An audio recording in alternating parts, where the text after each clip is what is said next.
masih bisa bertemu kembali dalam ibadah raya di KII Kalvari Tembagapura.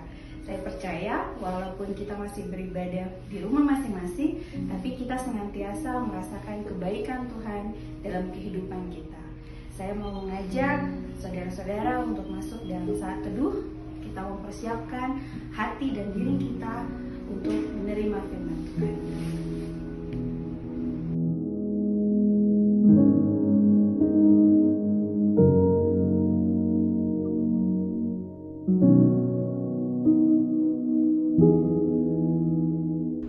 Panggilan berbakti kita pada hari ini akan kita ambil dari ayat 1 Tawarik 16 ayat 23 sampai 34. Kita akan baca bersama-sama 1 Tawarik 16 ayat 23 sampai 34. Ayatnya yang ke-23, bernyanyilah bagi Tuhan hai segenap bumi, kabarkanlah keselamatan yang daripadanya dari hari ke hari.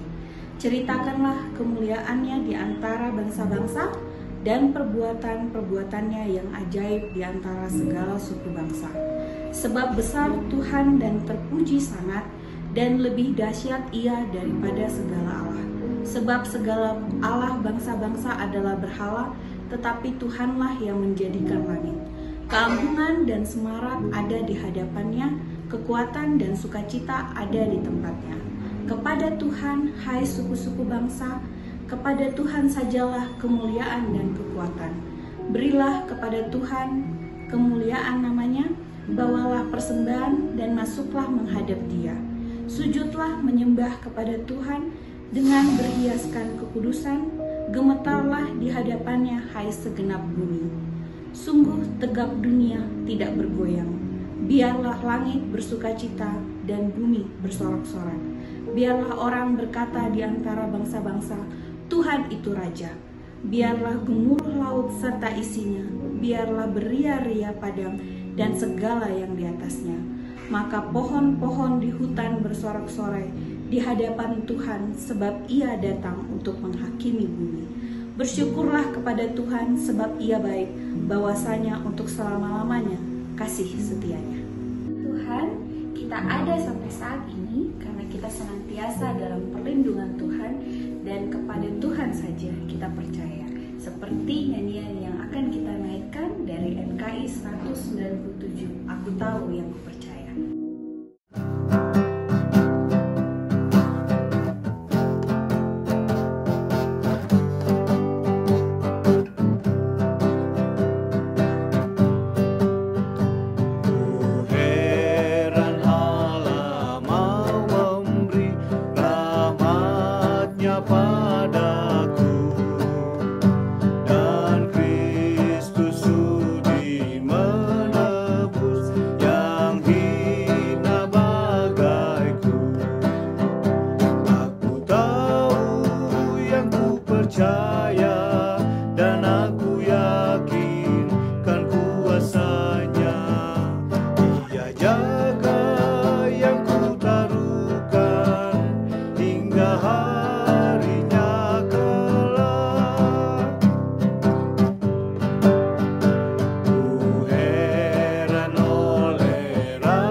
Hatiku beriman dan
dibawakan oleh hambanya Evangelis Mary Krisanti. Mari kita siapkan hati kita dan kita naikkan pujian bagaikan tanah kering.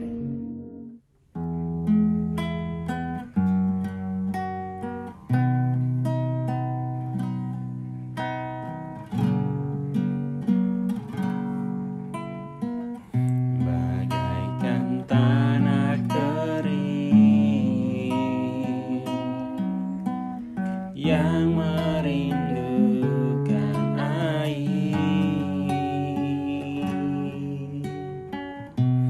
demikianlah jiwaku haus akan Engkau. Ku rindu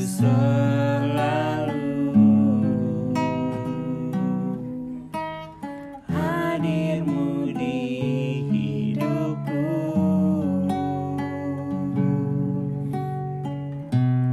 memulihkan jiwaku, hapuskan air mataku, mengalirlah kuasa Roh Kudus, mengalirlah di tempat ini, mengalirlah oh Roh Kudus, pulihkanku.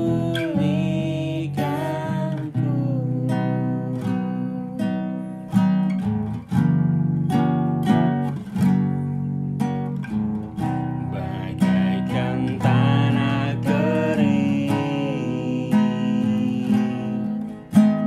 yang merindukan air,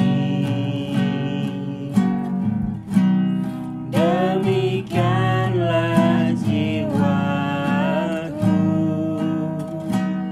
haus akan Engkau. Ku rindu selalu hadirmu di hidupku,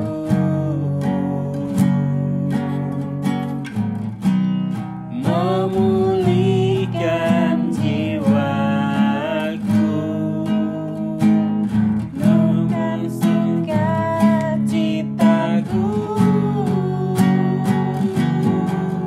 mengalirlah kuasa Roh Kudus, mengalirlah di tempat ini, mengalirlah oh Roh Kudus, pulihkanku, mengalirlah kuasa Roh Kudus, mengalirlah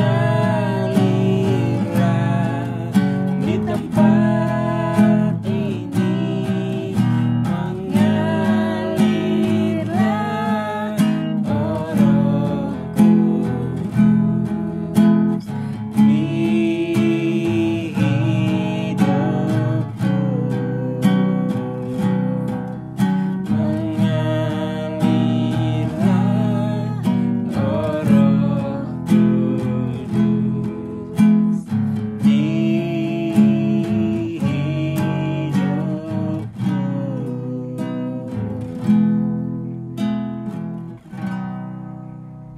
Jemaat yang dikasihi Tuhan, kita akan mendengarkan firman Tuhan, tetapi sebelumnya marilah kita berdoa. Bapa yang baik, kami bersyukur untuk kesempatan-Mu, kami boleh bersama-sama merenungkan firman-Mu. Kami rindu kami diurapi dengan kuasa-Mu, sehingga di dalam pemberitaan firman kami boleh memperoleh hikmat dan berkat yang baru. Kami berdoa kiranya Tuhan Kau akan menolong fasilitas yang kami gunakan, alat yang kami gunakan untuk mendengarkan firman Tuhan secara online. kiranya roh Tuhan bekerja. Terima kasih Bapa, di dalam nama Yesus kami berdoa. Amin. Saudara yang terkasih, kita berada di dalam minggu terakhir di penghujung bulan ini, dan kita masih melanjutkan pembelajaran kita bagaimana orang percaya, pribadi orang percaya di dalam pekerjaan, di dalam bagaimana melakukan aktivitas. Kita akan belajar tentang hal itu, dan minggu ini kita belajar tentang pribadi yang unggul dan komitmen orang percaya. Bagaimana menjadi pribadi yang baik, yang unggul, yang excellent, ya, yang punya prestasi yang bagus, yang punya kinerja yang bagus di tengah situasi yang sekarang ini. Kita tahu bahwa setiap orang itu ingin menjadi seseorang yang sukses, seseorang yang berhasil dalam hidupnya, menjadi orang yang excellent, menjadi orang yang unggul. Tetapi tidak banyak orang yang mau membayar harga untuknya. Di era globalisasi dan teknologi yang semakin canggih ini, kita mempunyai banyak sekali tantangan. Itu bukan semakin mudah, ya, memang teknologi itu memudahkan, tetapi apakah menjadi hidup kita menjadi lebih mudah? Ternyata tidak juga begitu, ya. Ada begitu banyak tantangan bagi sebagian orang yang mengerti akan situasi ini menjadi sangat mudah, tetapi tidak sedikit juga orang yang mengalami kesulitan karena kecanggihan teknologi, karena era globalisasi ini. Dan bahkan semakin besar tantangan itu, semakin orang kesulitan untuk mempertahankan hidupnya. Semakin orang untuk bertahan hidup itu semakin butuh keahlian, semakin butuh keunggulan.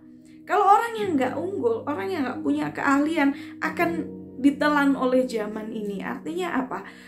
Dia akan kalah dengan orang-orang yang mempunyai keahlian-keahlian tertentu atau keunggulan di dalam hidupnya. Nah, mari kita belajar bagaimana orang percaya itu mempunyai sesuatu yang excellent dalam hidupnya, mempunyai sesuatu yang unggul di dalam hidupnya. Apa kunci untuk menjadi pribadi yang unggul?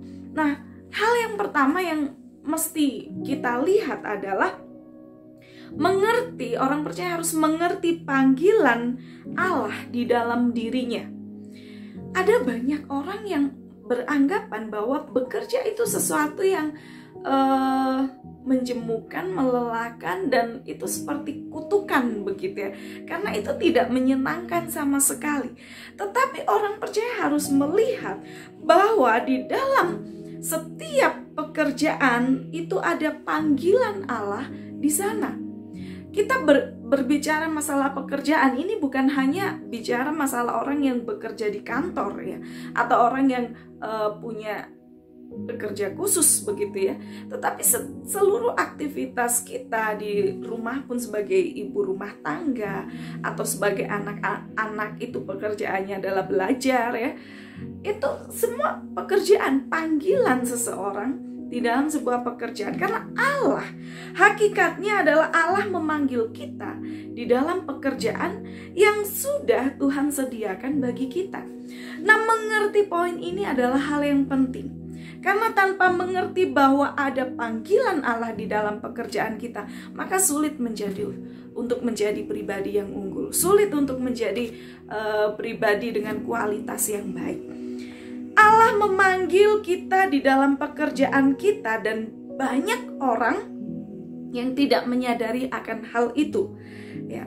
Banyak orang menyadari bahwa pekerjaan itu sebuah beban, sebuah hal yang sangat sulit, sebuah kutukan. Tetapi sekali lagi, kenapa Allah memanggil kita untuk bekerja? Karena pada hakikatnya bekerja adalah natur manusia itu sendiri, dan natur juga dari Allah. Kita melihat dalam Kejadian pasal yang ke-1 ayat yang ke-26.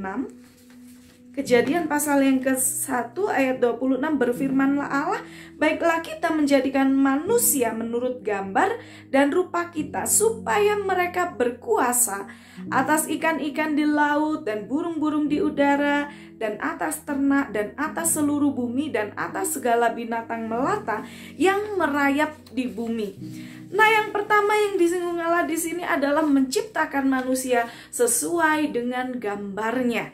Nah, kalau kita ini adalah gambaran Allah, fotokopiannya Allah, kalau kita ini diciptakan sebagai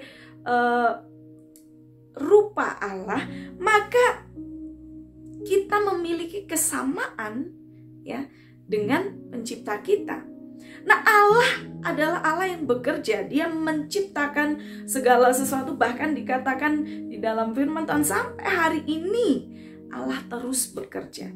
Jadi kalau Allah kita adalah Allah yang bekerja, tidak mungkin ciptaannya yang diciptakan itu serupa, segambar, artinya sama dengan Allah, memiliki kesamaan dengan Allah. Itu adalah orang yang bermalas-malasan, orang yang enak-enakan, tidak melakukan sesuatu, itu tidak mungkin.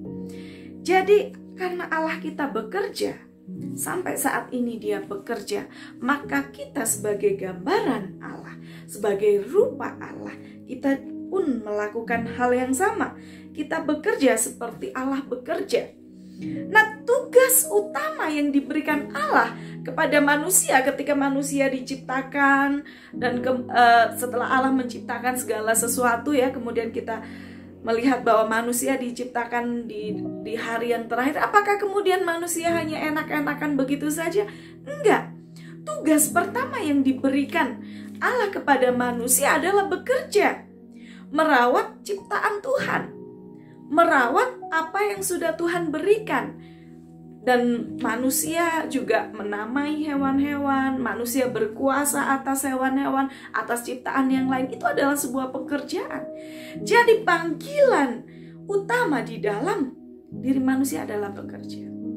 Maka orang yang kehilangan identitasnya ini sebagai manusia, sebagai orang yang bekerja, sebagai pekerja, tidak mungkin memiliki keunggulan, tidak mungkin menjadi pribadi yang excellent. Tanpa pekerjaan, tanpa bekerja, tanpa menciptakan sesuatu ya, tanpa mengkreasikan sesuatu, kita tidak bisa menjadi pribadi yang unggul. Dan itu mesti beranjak dari pemahaman kita bahwa Allah bekerja, kita sebagai ciptaan yang serupa dengan gambar Allah, kita pun melakukan hal yang sama. Kerja tidak harus di kantor. Sebagai melakukan sesuatu di rumah, menciptakan hasil karya, itu adalah pekerjaan. Bagi yang masih sekolah, belajar, itu adalah sebuah pekerjaan. Jadi ketika menyadari bahwa itu adalah panggilan, kita pasti tidak melakukannya dengan seenak-enaknya kita ya, tidak melakukan dengan asal-asalan. Yang kedua adalah kesadaran bahwa Tuhan itu menilai setiap pekerjaan kita. Kalau kita tadi belajar bagaimana identitas kita ya sebagai orang yang diciptakan, manusia diciptakan dengan natur yang bekerja. Kemudian yang berikutnya, kesadaran bahwa Tuhan itu menilai pekerjaan kita. Kalau kita berkata bahwa nggak ada bos, ini terlalu banyak tuntutan dan yang lain, kemudian kita secara enak-enakan ya, kita bisa melihat dalam Efesus 6 ayat 5 dan 8 bagaimana Allah menginginkan segala sesuatu yang baik dalam diri kita dan Dia akan memberikan upahnya. Efesus pasal yang ke-6 ayat 5 sampai dengan ayat yang ke-8. Hai hamba-hamba, taatilah Tuhanmu yang di dunia dengan takut dan gentar dan dengan tulus hati, sama seperti kamu taat kepada Kristus. Jangan hanya di hadapan mereka saja untuk menyenangkan hati orang, tetapi sebagai hamba-hamba Kristus yang dengan segenap hati melakukan kehendak Allah dan yang dengan rela menjalankan pelayanannya seperti orang-orang yang melayani Tuhan dan bukan manusia. Kamu tahu bahwa setiap orang, baik hamba maupun orang merdeka, kalau ia telah berbuat sesuatu yang baik, ia akan menerima balasannya dari Tuhan. Garis bawahi yang di ayat yang ke-8. Kamu tahu bahwa setiap orang, baik hamba maupun orang merdeka, ini artinya baik engkau sebagai bawahan, baik engkau sebagai bos, sebagai tuan, ya, dikatakan di sini, kalau ia telah berbuat sesuatu yang baik. Bukan hanya kalau dia sudah berbuat sesuatu, enggak. Tetapi kalau dia berbuat sesuatu yang baik. Artinya kita di dalam suatu pekerjaan, kita harus melakukan sebaik mungkin, melakukan sesuatu yang semaksimal mungkin. Ada banyak orang bekerja sih, tetapi tidak melakukan dengan yang baik. Seharusnya dia bisa memproduksi 100, dia hanya memproduksi 50. Itu bukan sesuatu yang baik. Kalau kamu tahu melakukan yang baik, tapi kamu tidak melakukannya, firman Tuhan katakan apa? Kamu berdosa. Jadi karena apa? Kita ini punya kapasitas. Ibaratnya kalau truk, ya, sebuah truk itu hanya memuat 1 karung, itu sia-sia. Ya, itu tidak sesuai dengan kapasitasnya. 1 truk itu harusnya berkarung-karung, puluhan karung, ya, bukan hanya cuma 1 karung. Nah, Tuhan memberikan kapasitas itu di dalam diri kita.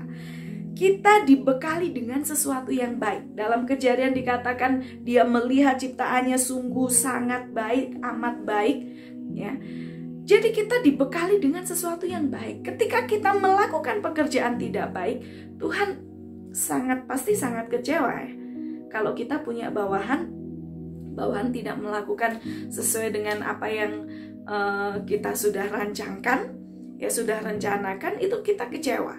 Nah, demikian juga Tuhan merencanakan kita untuk melakukan sesuatu yang baik, merancangkan kita untuk bekerja dengan baik. Tetapi ketika kita tidak melakukannya, maka kita sedang mengecewakan. Tetapi bagi orang yang melakukan sesuatu yang baik, dikatakan ia akan menerima balasannya dari Tuhan. Jadi saudara jangan pernah khawatir ketika kita memiliki sesuatu yang baik, bekerja dengan sebaik mungkin, kemudian tidak dihargai, tidak diapresiasi, begitu ya. Itu tidak akan menurunkan kualitas saudara. Ya, itu hanya manusia yang memberikan apresiasi. Tetapi ingatlah bahwa Tuhan itu punya 1001 cara untuk mengapresiasi tindakan saudara. Dan di sini dikatakan ketika kita melakukan sesuatu yang baik, ia akan menerima balasannya dari Tuhan. Jadi Tuhan yang akan mengapresiasi kita, Tuhan yang akan membalas kita, Tuhan yang akan memberikan penghargaan itu kepada kita. Ketika kita melakukannya asal-asalan, jangan harap kita dapat balasan dari Tuhan, ya. Kita yang ada dapat teguran dari Tuhan, karena kita diciptakan tidak dengan asal-asalan. Tuhan itu merancangkan kita sedemikian rupa. Kalau sampai dibilang kita ini gambarnya, kita ini rupanya, masa rupa Tuhan malas-malasan begitu? Masa Tuhan digambarkan dengan orang yang bermalas-malasan? Kan tidak. Jadi jangan memalukan Tuhan. Kalau kita sudah bekerja dengan sebaik mungkin, kita belum dihargai manusia, ingat, Tuhan akan memberikan balasannya. Caranya bagaimana? Itu terserah Tuhan, otoritas Tuhan. Kita tidak pernah sangka-sangka. Ya, jadi ini Tuhan dan yang kemudian yang dalam tulisan di dalam Perjanjian Baru, bukan herannya, tapi ini sesuatu yang menakjubkan ketika Tuhan menyebut manusia sebagai kawan sekerja Allah. Ya, berarti di dalam hidup kita ini sedang mengerjakan misi Allah, sedang mengerjakan panggilan Allah, dan kita ini kawan sekerjanya. Artinya secara posisi di sini memiliki kedudukan yang sama. Kalau dikatakan kau adalah hambaku dalam pekerjaan, ya mungkin ini statusnya berbeda, ya, lebih tinggi gitu. Tetapi ketika dikatakan kawan sekerja Allah, kita memiliki status di dalam pekerjaan itu sama, artinya sama-sama melakukan sebuah rencana yang sudah dipersiapkan oleh Allah. Hanya bedanya bagaimana mengeksekusinya, kan begitu. Setiap orang punya panggilan di dalam dirinya sendiri, di dalam pekerjaan Allah.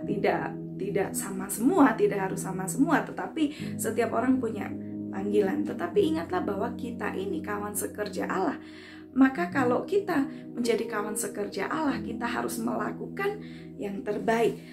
Yang kedua, untuk menjadi pribadi yang excellent, pribadi yang unggul adalah tidak tawar hati. Orang yang memiliki pribadi yang unggul, memiliki pribadi yang excellent, itu adalah seorang yang tidak mudah menyerah, tidak pernah menyerah di dalam hidupnya. Ada satu quote itu berkata demikian, "The winner never quit, for quitter never win." Ya, seorang pemenang itu tidak pernah berhenti bertanding. Ketika dia berhenti bertanding, maka dia tidak pernah menjadi pemenang.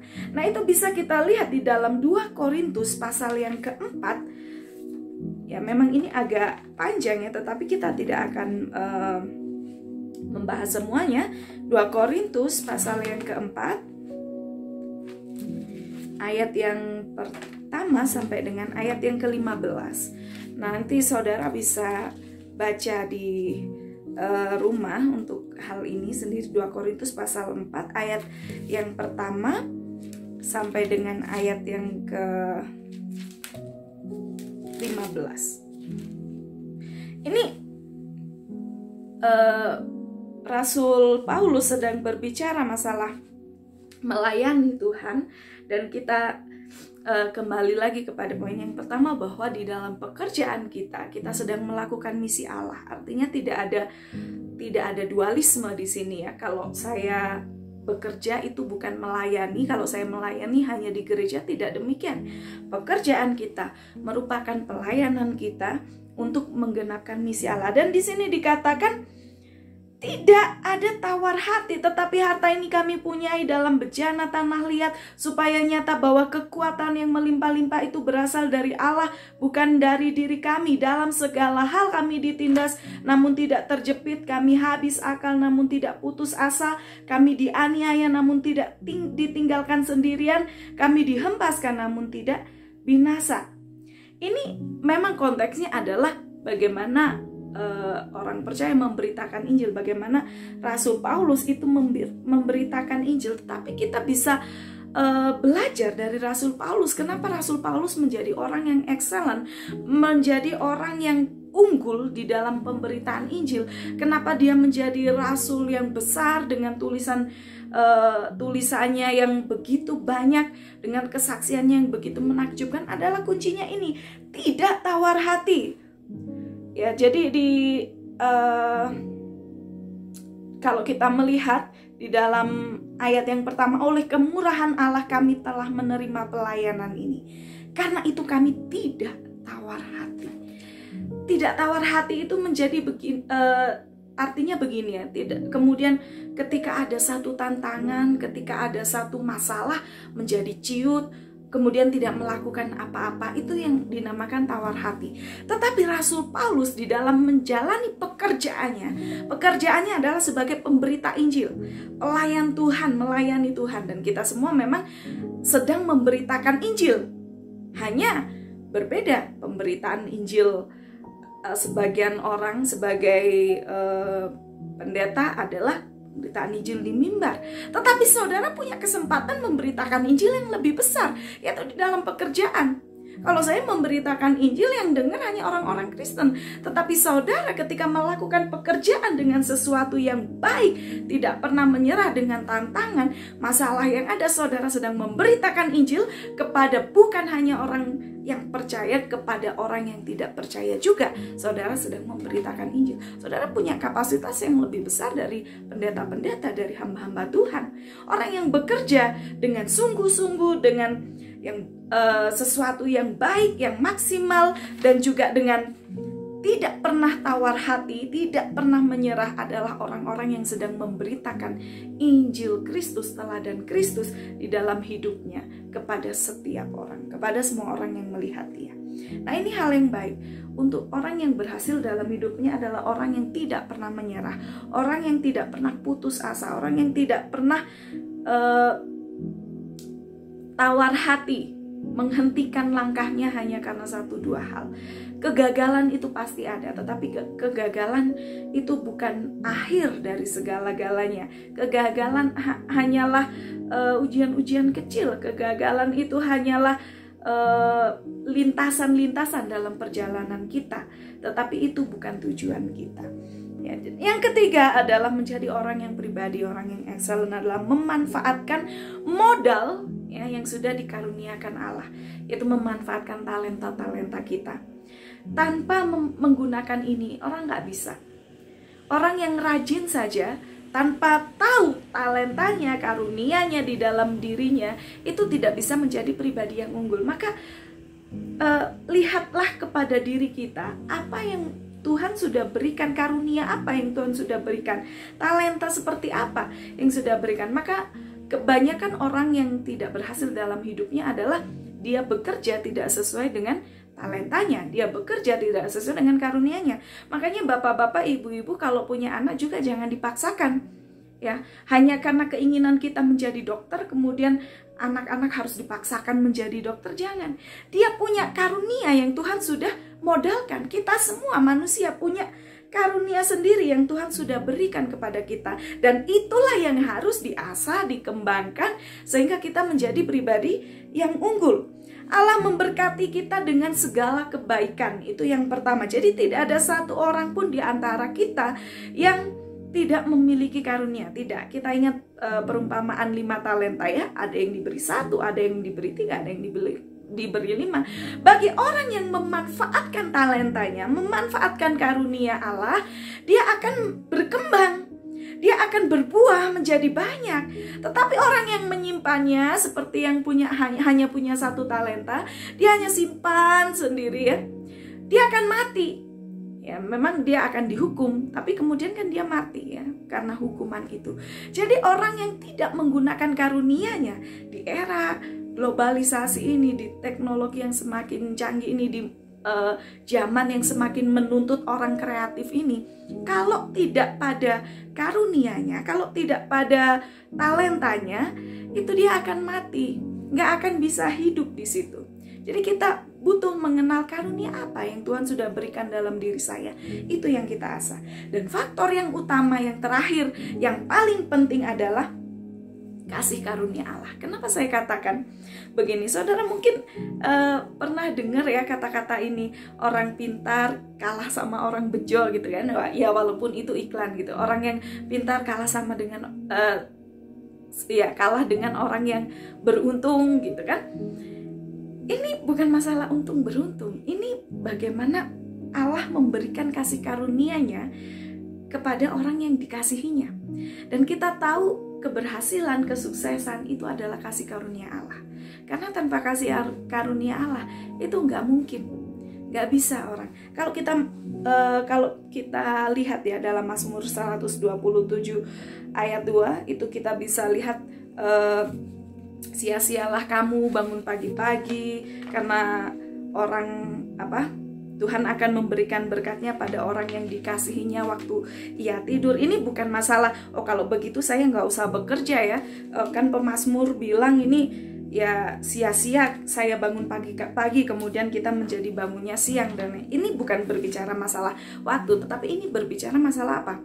Sebesar apapun usaha kita, kalau kita tidak menyenangkan Tuhan, Dia tidak akan memberikan kasih karunia-Nya untuk kita menjadi pribadi yang excellent, pribadi yang unggul. Tidak. Karena menyenangkan Tuhan itu lebih penting daripada semua hal yang bisa kita raih di dalam dunia ini. Maka keberhasilan, kesuksesan itu sebenarnya hanyalah upah dari Tuhan. Yang pertama yang kita lakukan bukan mengejar upah itu, tetapi menyenangkan hati Tuhan. Ini adalah hak otoritas Allah memang ya. Dia akan berikan kesuksesan itu, keberhasilan itu kepada siapa Dia mau berikan. Tetapi dikatakan di dalam Mazmur 127 ayat 2 adalah kuncinya adalah orang yang dikasihinya. Kalau kita menjadi orang-orang yang dikasihi Allah, jangankan cuman kesuksesan ya, apapun Tuhan sudah berikan. Nyawa saja Tuhan sudah berikan kok. Karena apa? Karena kita dikasihi Allah. Allah mengasihi kita, dia berikan nyawanya. Kalau nyawa yang begitu berharga Tuhan beri, apalagi yang lain. Maka jadilah orang-orang yang menyenangkan hati Tuhan, yang berharga di mata Tuhan. Maka kita akan melihat bagaimana Allah bekerja. Dan di atas semuanya itu, kalau kita sudah menjadi pribadi yang unggul, maka ini semua membutuhkan komitmen.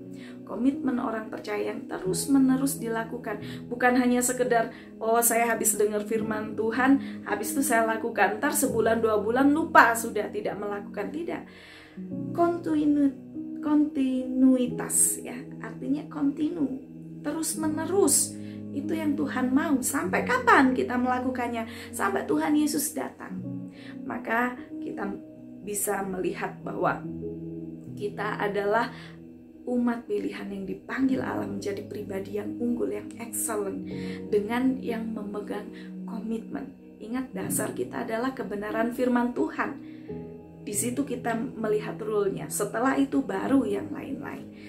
Demikianlah firman Tuhan, mari kita berdoa. Terima kasih Bapa, Tuhan sudah ingatkan kami untuk kami boleh menjadi pribadi yang unggul, pribadi yang berkualitas, pribadi yang punya komitmen, pribadi yang menyenangkan hati Tuhan. Ajar kami untuk terus peka terhadap suara Tuhan, menyenangkan hatimu. Di dalam nama Yesus. Bapak Ibu Jemaat, kita akan menutup ibadah kita dalam doa dan kita akan bersyafaat, menaikkan syafaat kita untuk Tuhan. Kita berdoa bersama-sama, mari kita berdoa. Bapa yang baik, kami bersyukur kalau hari ini kami memiliki tubuh yang sehat. Tuhan masih memberkati kami di dalam pekerjaan kami. Tuhan masih memberkati kami di dalam aktivitas kami. Kami bersyukur. Dan mungkin ada di antara saudara-saudara kami yang sedang sakit. Kami pun bersyukur karena pemeliharaan Tuhan tetap nyata di dalam kehidupan kami. Dan hari ini Tuhan, kami di tengah situasi pandemi ini yang tidak kunjung usai, kami mau memohon, mengharap kepada Tuhan, bersandar kepada Tuhan, karena kami tahu kami tidak bisa melakukan apa-apa tanpa Tuhan. Oleh karena itu Tuhan, kiranya Engkau memberkati bangsa kami, bangsa Indonesia, dan juga di dalam keseluruhan di dunia ini yang sedang mengalami situasi yang tidak mengenakan ini, yaitu pandemi COVID-19. Kami berdoa kiranya Tuhan, Engkau memakai setiap para medis, tim medis, dokter, perawat, dan orang-orang yang bekerja di dalamnya. Dan kami mendengar juga bahwa bangsa ini sedang mengupayakan untuk obat yang akan diteliti dan juga akan disebarkan untuk COVID ini. Kami berdoa kiranya Tuhan memakai dan campur tangan di dalam semuanya itu Bapa, sehingga kami bisa lepas dari penyakit ini Tuhan. Kami bisa dipulihkan dan kami bisa kembali normal. Kami berdoa kiranya Tuhan, Engkau akan memakai setiap orang-orang yang Tuhan sudah pilih bekerja di bagian itu, di bidangnya. Tuhan akan memakai mereka untuk bisa membuat terobosan baru yang bisa membebaskan kami dari situasi ini. Kami berdoa untuk secara khusus pemerintahan Indonesia. Kami berdoa di dalam menanggulangi COVID ini, Tuhan memberikan hikmat kepada hamba-hamba-Mu. Tuhan menolong mereka, mengupayakan sebaik mungkin apa yang Tuhan sudah berikan kepada mereka, hikmat Tuhan itu. Kami berdoa kiranya Tuhan juga menolong mereka di dalam menyikapi akan masalah-masalah yang terjadi karena COVID ini Tuhan. Terima kasih Bapa di surga. Kami juga berdoa untuk hamba-hamba Tuhan, gereja-gereja Tuhan di tengah situasi ini. Kiranya Tuhan Engkau akan menolong setiap kami hamba-hamba-Mu, pelayan-pelayan Tuhan, gereja-gereja Tuhan, boleh semakin peka terhadap suara Tuhan, memberitakan Injil Tuhan. Dan kami percaya segala kebutuhan yang diperlukan bagi pelayanan Tuhan, kami percaya bahwa Tuhan akan mencukupkannya, dan Tuhan sudah mencukupkannya. Terima kasih Bapa di surga. Kami juga berdoa untuk setiap jemaat-Mu di tengah-tengah situasi ini. ekonomi yang semakin memburuk, tetapi kami percaya bahwa Tuhan pegang kendali atas segala sesuatu. Kami berdoa di dalam ekonomi yang tidak baik ini, Tuhan akan mengubah menjadi satu kebaikan. Kami berdoa untuk setiap pekerjaan jemaat-Mu, apapun yang mereka lakukan, Tuhan memberkati mereka. Apa yang mereka perbuat, biarlah Tuhan membuat mereka berhasil. Kami berdoa untuk perusahaan di mana tempat kami tinggal, yaitu PT FI. Kami berdoa kiranya Tuhan juga Engkau memberkati perusahaan ini bisa menjadi berkat bagi masyarakat Indonesia. Tuhan juga menolong perusahaan ini dalam setiap pengambilan keputusan, dan juga perusahaan-perusahaan lain yang mendukung juga untuk negara boleh memiliki pemasukan. Kami berdoa kiranya Tuhan juga memberkati mereka. Kami berdoa juga Tuhan untuk anak-anak-Mu di dalam pekerjaan. Tuhan lindungi, Tuhan jauhkan dari segala kecelakaan. Tuhan menolong mereka, menutup bungkus mereka dengan kuasa-Mu sehingga mereka tetap aman di dalam pekerjaan mereka. Terima kasih Bapa di surga. Kami pun membawa pergumulan setiap jemaat-Mu. Mungkin ada di antara jemaat-Mu yang saat ini sedang sakit Tuhan. Kami berdoa kiranya Tuhan melawat satu persatu hamba-Mu, umat-Mu, anak-Mu yang sedang mengalami kelemahan tubuh, baik karena COVID ini maupun karena penyakit yang lain. Tuhan kiranya menjamah di dalam nama Tuhan Yesus. Kami berdoa untuk jemaat kami, Ibu Ati yang sakit. Tuhan juga Engkau akan menolong dia, menjamah dia. Kami berdoa untuk pemulihan Mika juga. Tuhan Engkau memberkatinya. Kami berdoa untuk mertua dari Pak Arthur Hana. Tuhan menolong juga untuk menyembuhkan, memulihkannya Tuhan. Kami berdoa untuk siapa saja yang mungkin terlewat dari doa kami. Kami percaya bahwa Tuhan Engkau tahu menyelidiki setiap pribadi lepas pribadi, dan Tuhan akan memulihkan tepat pada waktunya. Tuhan bekerja melalui obat-obatan, melalui makanan, minuman, apapun yang mereka konsumsi. Tuhan Engkau menolong sehingga mereka boleh sembuh, mereka boleh dipulihkan. Kami juga mengingat Ibu Nova yang sedang mengandung. Tuhan juga Engkau akan menolong sampai proses kelahirannya. Kami juga menyerahkan jemaat-Mu yang mungkin masih bergumul untuk pekerjaan, bergumul untuk pasangan hidup. Tuhan Engkau kiranya akan memberkati mereka, menyediakan tepat pada waktunya. Engkau memelihara segala kerinduan jemaat-Mu. Mungkin ada yang merindukan seorang anak. Kami berdoa di dalam nama Yesus. Tuhan juga Engkau menjawab tepat pada waktunya. Selama menantikan itu, Tuhan berikan kekuatan bagi setiap hamba-Mu. Kami berdoa untuk anak-anak yang sedang sekolah, kuliah di masa-masa pandemi ini, harus menyesuaikan dengan keadaan ini. Kami berdoa dalam nama Yesus. Tuhan berikan hikmat,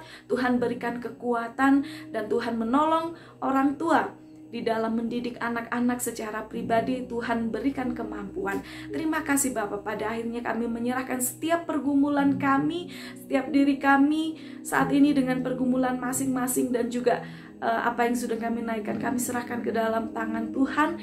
Engkau yang bekerja, Engkau yang beracara sesuai dengan rencana-Mu. Terima kasih Bapak, dan kami akan menutup ibadah ini. Kiranya Tuhan firman-Mu akan menuntun langkah kami, dan setiap apa yang kami buat adalah menyenangkan hati Tuhan. Jemaat Tuhan, kita akan